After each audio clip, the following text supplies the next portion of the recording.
Phrases एक जाना पहचाना नाम है। कोई भी book of grammar, in any book of grammar, this is one of the most common chapters, phrases. But there are a number of confusions among the students when I give after teaching phrases, when I give students assignments on phrases and the worksheets also. Many times randomly they pick out any two, three words and they say, sir, this is a phrase. Let me make you clear of the fact. आपको मैं आज clear कर देता हूँ. Phrases का जो bookish definition है वो क्या है? A group of words which makes a sense but not a complete sense. But not a complete sense. चलिए इसी के आधार पर पहले देखते हैं, फिर मैं आपको अपनी बात बताऊंगा. एक सेंस क्रिएट करता है लेकिन कंप्लीट सेंस क्रिएट नहीं करता. जैसे मान लीजिए, देखिए मैंने कहा इन द क्लास, या मैंने कहा the principle of my school. अब मान लीजिए मैंने इतने सारे वर्ड्स लिख दिए द इन द क्लास, लेकिन ये ऐसा लग रहा है कि क्लास में, लेकिन क्या सेंस कंप्लीट नहीं होता. प्रिंसिपल ऑफ माय स्कूल, ठीक है, लेकिन उसके बारे में क्या कहा जा रहा है, ये क्लियर नहीं होता. ऐसे वर्ड ग्रुप्स को, जो कि एक सेंस तो क्रिएट कर रहे हैं लेकिन कंप्लीट सेंस क्रिएट नहीं कर रहे हैं, ऐसे ही वर्ड ग्रुप्स को हम लोग कहते हैं फ्रेजेस. कंप्लीट सेंस क्रिएट नहीं करे. अब देखिए दो वर्ड से भी कंप्लीट सेंस क्रिएट हो जाएगा. जैसे अगर मैं बोलता हूं आई प्ले, सेंटेंस कंप्लीट है. मैंने कहा एक वर्ड से भी हो जाएगा, गो, कंप्लीट है, मैंने कहा गो, कंप्लीट. ऐसे कंप्लीट स्ट्रक्चर्स को हम लोग सेंटेंस बोलते हैं. ग्रुप ऑफ वर्ड्स या एक वर्ड, कभी कभी यस, ऑलरेडी, ये सभी सेंटेंसेज है. लेकिन बड़े बड़े ग्रुप्स, शब्दों के समूह कंप्लीट सेंस जब तक क्रिएट ना करें, उनको हम फ्रेज कहेंगे, सेंटेंस नहीं. हमारा जो डेफिनेशन है वो है, एक फ्रेज किसे कहते हैं? Phrase is a word compound, शब्दों के कंपाउंड. जैसे दो या दो से अधिक वर्ड, चीजें मिलकर जो कंपाउंड्स बनाते हैं, एक एक्सप्रेशन बना रहे हैं. ग्रुप वर्ड, मैंने ग्रुप ऑफ वर्ड नहीं बोल रहा, मैं बोल रहा हूँ ग्रुप वर्ड. वो वर्ड है जो ग्रुप में आते हैं. जैसे देखिए, ये जो गिवन एग्जांपल है, एक सेंटेंस है. इस एग्जांपल में हम लोग पकड़ते हैं, the manager of the company has been attending a short staff meeting in the club house, right. अब इसी से कुछ फ्रेजेस अब निकालते हैं. देखिए ये तो एक कंप्लीट सेंटेंस है. अब इसमें कुछ वर्ड ग्रुप हम लोग निकालते हैं, ग्रुप वर्ड्स निकालते हैं, जो ग्रुप में आकर एक्सप्रेशंस को कुछ एक्सप्रेशन क्रिएट कर रहे हैं ग्रुप में आकर. देखिए जैसे the manager of the company, ये 5 वर्ड मिलकर एक एक्सप्रेशन, एक इंटीग्रल एक्सप्रेशन क्रिएट कर रहा है. Has been attending a short meeting, ये देखिए ये एक इंटीग्रल एक्सप्रेशन क्रिएट कर रहा है. यहां पे देखिए इन द क्लब हाउस, ये एक यूनिफाइड या इंटीग्रल एक्सप्रेशन क्रिएट कर रहा है, एक सेंस क्रिएट कर रहा है. अब हम लोग आगे बढ़ते हैं. याद रखिएगा, ये जो वर्ड ग्रुप्स हैं, ये incomplete sense of course create कर रहे हैं, लेकिन रैंडम सेंस क्रिएट नहीं कर रहे. जैसे मान लीजिए कि ऐसा नहीं है कि किसी भी सेंटेंस में, मान लीजिए ये सेंटेंस है, जो कि बच्चे अक्सर हाँ करते हैं, मेरे दिए हुए असाइनमेंट्स में जो बच्चे अक्सर हाँ गलती करते हैं वो क्या है, मान लीजिए कि अटेंडिंग अ शॉर्ट, ये मैंने एक यहां से 3 वर्ड निकाल लिया, क्या एक फ्रेज होगा? ये फ्रेज नहीं है. Of course phrases incomplete sense create करते हैं, but they still give an integral sense. ऐसा लग रहा है कि फिर भी वो एक एक्सप्रेशन है. अगर मैं यहां से एक वर्ड ग्रुप निकाल लूं, यहां से मैं एक एक्सप्रेशन निकाल लूं कि अटेंडिंग अ शॉर्ट, क्या ये होगा? नहीं होगा. क्यों नहीं होगा? कि ऐसा लग रहा है कि अटेंडिंग एक वर्ब जैसा फील हो रहा है, और अ शॉर्ट, अभी और भी कुछ कहना बाकी है, फिर भी एक इंटीग्रल सेंस नहीं आ रहा, यूनिफाइड सेंस नहीं आ रहा. इसीलिए जहां तहां से ऐसे वर्ड ग्रुप्स को हम लोग फ्रेज नहीं कह सकते हैं. ये बात, ये एक्सप्लेनेशन किसी बुक में नहीं दिया हुआ है, इसलिए बच्चे गलतियां करते हैं. कहीं से भी उठा लिया, द कंपनी हैज बीन, कोई बच्चा ऐसे कंपनी हैज बीन दिखा दिया, सर क्या ये फ्रेज है? नहीं है. इनफैक्ट द कंपनी एक सब्जेक्ट का सेंस क्रिएट कर रहा है, हैज बीन एक होने का सेंस क्रिएट कर रहा है. ये दो अलग अलग सेंस क्रिएट कर रहे हैं. जबकि आप यहाँ देखिए इन द क्लब हाउस, ये एक सेंस क्रिएट कर रहा है, एक प्लेस का सेंस क्रिएट कर रहा है, ये एक प्लेस का सेंस क्रिएट कर रहा है.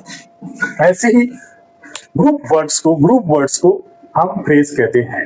अब आगे बढ़ते हैं, काइंड्स के ऊपर चलते हैं. देखिए ये जो एक फ्रेज है, ये यहाँ पे सब्जेक्ट का काम कर रहा है. the manager of the company has been attending a verb है. A short staff meeting क्या है? एक ऑब्जेक्ट है, राइट. ये क्या है? इन द क्लब हाउस क्या है? एक प्लेस को इंडिकेट कर रहा है. अब हम लोग यहाँ से काइंड को समझेंगे. सब्जेक्ट और ऑब्जेक्ट क्या होता है? हमेशा सब्जेक्ट और ऑब्जेक्ट क्या होता है? नाउन होता है. दैट मीन्स ये दोनों हो गए नाउन फ्रेज. ये क्या हो गया? ये हो गया एक नाउन फ्रेज. ये क्या हो गया? ये हो गया एक नाउन फ्रेज. ये देखिए अब ये एडजेक्टिव फ्रेज, एडजेक्टिव फ्रेज क्या कर रहा है, डिस्क्राइब्स अ नाउन, नाउन को जो डिस्क्राइब करता है। जैसे मैंने बोला a friend in need is a friend indeed, एक साथ है। देखिए एक जाना पहचाना फ्रेज है, जरूरत में जो काम है वही सच्चा दोस्त है। अब देखिए फ्रेंड एक नाउन है, और फ्रेंड सब्जेक्ट है तो ये नाउन है, और इन नीड ये इस फ्रेंड को डिस्क्राइब कर रहा है, एक से अधिक वर्ड है तो ये एक एडजेक्टिव है, जबकि एक से अधिक वर्ड है इसलिए एक एडजेक्टिव फ्रेज है, राइट। यहां पे भी देखिए अब फ्रेंड ये नाउन है, इंडीड सचमुच रियल फ्रेंड है, इंडीड, लेकिन ये आप यहाँ पे ये देखिए ये भी एक एडजेक्टिव है, बट ये एडजेक्टिव एक वर्ड का है, सिंगल वर्ड का है, एक सिंगल वर्ड है तो ये फ्रेज नहीं कहलाएगा, ये एक एडजेक्टिव है, जबकि ये एक एडजेक्टिव फ्रेज है, राइट। ये एक एडजेक्टिव फ्रेज है। एडजेक्टिव फ्रेज की एक और पहचान होती है, याद रखिएगा एडजेक्टिव फ्रेज हमेशा नाउन के साथ आता है। किसी भी नाउन फ्रेज से हम एडजेक्टिव फ्रेज को निकाल सकते हैं, ज्यादातर नाउन फ्रेज से हम एडजेक्टिव फ्रेज को निकाल सकते हैं, क्योंकि नाउन जब भी एक नाउन कंपाउंड बनेगा तो जाहिर है कि एडजेक्टिव या डिटरमिनर ही उसमें यूज होगा। यहाँ पे आप देखिए सब्जेक्ट है ना, ये एक नाउन फ्रेज है। अब इस नाउन फ्रेज से हम इस वाले पार्ट को अगर हटा दें, ये नाउन है और ये इस पार्ट को ऑफ द कंपनी, ये क्या, ये नाउन को, इस नाउन को डिस्क्राइब कर रहा है, तो हम इसको एक एडजेक्टिव फ्रेज कह सकते हैं, राइट। अब यहाँ पे देखिए अ शॉर्ट स्टाफ मीटिंग, ये तो मान लीजिए इसमें तीनों ही वर्ड जो है एडजेक्टिव के रूप में, नाउन के रूप में ही यूज हो रहा है। मैं आपको एक एग्जांपल देता हूँ, जैसे मैंने बोला कोई भी नाउन फ्रेज आप उठाइए, ठीक है, अब उसमें से आप एडजेक्टिव फ्रेज आसानी से निकाल लीजिएगा। मैंने कहा she is bearing a chain of gold, right. अब देखिए सी सब्जेक्ट हो गया, इज बियरिंग वर्ब हो गया, और चेन ऑफ गोल्ड ऑब्जेक्ट हो गया, ऑब्जेक्ट हो गया मतलब ये नाउन हो गया, राइट। और नाउन ऑब्जेक्ट कितने वर्ड का, 1 2 3 4 वर्ड का है, तो ये क्या हो गया, ये नाउन फ्रेज हो गया, राइट। ऑब्जेक्ट है तो नाउन फ्रेज है। अब ये इस ऑब्जेक्ट से यानी नाउन फ्रेज से अगर हम एक इस ऑफ गोल्ड को हटा दें तो ये ऑफ गोल्ड 2 वर्ड का है और एडजेक्टिव है। एडजेक्टिव इसलिए क्योंकि ये चेन को डिस्क्राइब कर रहा है, और एडजेक्टिव 2 वर्ड का है यानी कि ये एडजेक्टिव फ्रेज है। हम नाउन फ्रेज से एडजेक्टिव फ्रेज को आसानी से निकाल सकते हैं। यहां तक समझ में आगे आपको आशा करता हूं। अब हम चलते हैं एडवर्ब फ्रेज में। एडवर्ब सबसे कॉम्प्लेक्स, सबसे कॉम्प्लेक्स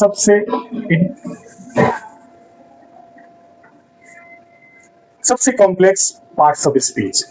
कोई भी वर्ड ग्रुप जो time, place, manner, reason, result, condition, comparison etcetera show करे उसको हम एडवर्ब फ्रेज कह सकते हैं। हमने एक्सेट्रा भी वहां लिखा है, उस पर मैं बाद में आता हूं। पहले आप यहां देखिए इन the club house, right, place बताया, बिहाइंड द टेम्पल, प्लेस बतला रहा है, इन द मॉर्निंग टाइम बतला रहा है, इन द मॉर्निंग टाइम बतला रहा है, प्लेस बतला रहा है। इफ नॉट बेटर, कई बार हम लोग यूज करते हैं, Ram is as good as you if not better. If not better ये क्या है, कंडीशन बतला रहा है, ऐसे कोई भी वर्ड ग्रुप जो time, place, manner, reason, result, comparison, condition वगैरह बतलाता है, इसे हम एडवर्ब क्लॉज कहते हैं। मैंने एक्सेट्रा क्यों लिखा, कई बार ऐसा होता है कि कुछ कंडीशंस में कुछ वर्ड ग्रुप्स किस रूप में प्ले कर रहे हैं, क्या काम कर रहे हैं, वो हमें समझ में नहीं आता। तो एक शॉर्टकट में आपको बता दूं कि अगर वो वर्ड ग्रुप सब्जेक्ट ऑब्जेक्ट नहीं है, अगर वो वर्ड ग्रुप किसी नाउन को डिस्क्राइब नहीं कर रहा है, that must be an adverb phrase. Understand? ये सारी किताबों में दी हुई है, मैं जो कलेक्ट करके आपके लिए लाया हूं, ये देखिए ये adverb clause, noun phrase, adjective phrase और एडवर्ब फ्रेज, ये तो कॉमन चीजें हैं, ये किताबों में दी हुई, ज्यादातर किताबों में नहीं है। अब देखिए प्रीपोजिशन फ्रेज भी होता है, जैसे यहां पे देखिए she is standing before me, ये बिफोर क्या हो गया, एक प्रीपोजिशन है।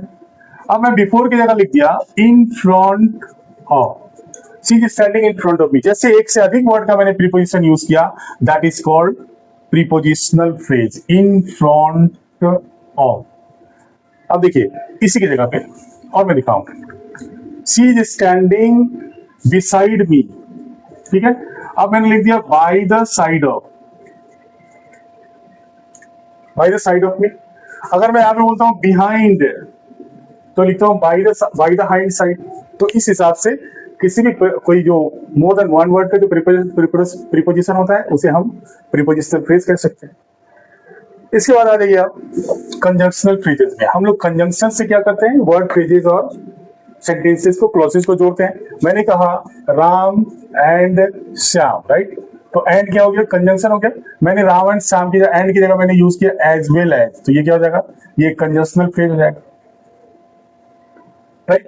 अब मैं सेंटेंस को जोड़कर बताता हूं आपको। She is absent, she is absent because she is ill, right. हमने बिकॉज एक क्या है, दोनों सेंटेंसेस को जोड़ रहे हैं। अब मैंने कहा कि कुछ और चेंजेस भी करने पड़ेंगे।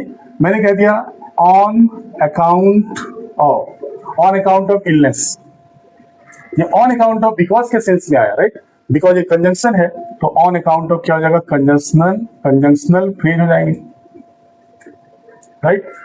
इस हिसाब से सो दैट, नो सूनर, ऐसे बहुत सारे जो, नॉट लेस देन दैट, ठीक है, ये सारे हम लोग प्रीपोजिशनल फ्रेज, सॉरी ये इन सारों को हम लोग कंजंक्शनल फ्रेज कह सकते हैं। अब आज ये इंटरजेक्शन, आपने सुना है ओ, एलास, हर, हुर्रे, ये सब क्या होते हैं, इंटरजेक्शंस होते हैं। एक वर्ड का है, एक से अधिक वर्ड का क्या होता है, ओ गॉड, ओ माय गॉड, या फिर मैंने कहा माय गुडनेस, ये क्या हो गया, इंटरजेक्शनल फ्रेजेस हो गए। तो इस तरह से मैंने आपको कितने पार्ट्स ऑफ स्पीच होते हैं, 8, 6 काइंड्स ऑफ फ्रेजेस बता दिए। अब 2 ही बचा, क्या क्या, प्रोनाउन और वर्ब। याद रखिएगा, ये कहीं एक्सप्लेनेशन कहीं नहीं दिया गया कि अगर मैं बोलता हूं, ये एक्सप्लेनेशन अगर कहीं है किसी किताब में तो आप कमेंट बॉक्स में प्लीज मुझे बताइएगा जरूर। देखिए ये मैंने सोचकर निकाला है, मगर अगर मैं कहता हूं कि all of you will come tomorrow, right. अब देखिए तो ऑल ऑफ यू एक पीपल, ये प्रोनाउन से बना हुआ है, तो क्या ये एक प्रोनाउन फ्रेज होगा, नहीं होगा। क्यों नहीं होगा, क्योंकि हम जानते हैं ये क्या है, ये सब्जेक्ट है, और जैसे ही सब्जेक्ट होगा, सब्जेक्ट या ऑब्जेक्ट होगा, कौन सा हो जाएगा, वो हो जाएगा नाउन फ्रेज। तो इस हिसाब से प्रोनाउन फ्रेज की गुंजाइश ही नहीं बनती, बेचारे की लक ही नहीं है फ्रेज बनने का। और अब आ जाइए वर्ब फ्रेज, राइट, ये बता दिया। अब इसमें आप आ जाइए वर्ब फ्रेज, ज्यादा दूर जाने की जरूरत नहीं है, बस इसी सेंटेंस में हम लोग देखते हैं। ये जो सेंटेंस मैंने दिया हुआ है, देखो तो, ये जो हैज बीन अटेंडिंग है, ये तो एक वर्ब है, ठीक है, मोर देन 1 वर्ड का, 3 वर्ड का बना हुआ है, तो क्या ये फ्रेज है, ये भी एक फ्रेज नहीं है। क्यों, क्योंकि ये एक वर्ब फॉर्म है। आपको पता है, क्या आपको पता है, has been attending, attend verb का, अटेंड वर्ब का present perfect continuous verb form है। ये एक उस अटेंड वर्ब का ही एक प्रेजेंट परफेक्ट कॉन्टिन्यूअस का फिनाइट वर्ब कहलाएगा, फ्रेज नहीं कहलाएगा, क्योंकि जहां वर्ब आया वहां सेंटेंस आया। जैसे ही एक वर्ड आ गया, गो बन गया सेंटेंस, गो, कम, स्टैंड, सिट, ठीक है। एम गोइंग, जैसे हमने कहा एम गोइंग, ये एक्चुअली क्या है, गो वर्ब का ही एक फॉर्म है। तो इस हिसाब से वर्ब फ्रेजेस नहीं होते। ये सारे एक्सप्लेनेशन अगर आपको कहीं मिलता है तो कमेंट बॉक्स में जरा मुझे बताइए। ये मेरा एक डीप स्टडी, डीप रिसर्च का ही रिजल्ट है, मैं आपके लिए लेकर आया हूं। अगर आपको मेरे मेहनत पर फर्क होता है, प्राउड होता है, प्लीज कमेंट, लाइक और सब्सक्राइब करें। अपना बहुत बहुत ख्याल रखें, मिलते हैं अगले वीडियो में। Thank you very much.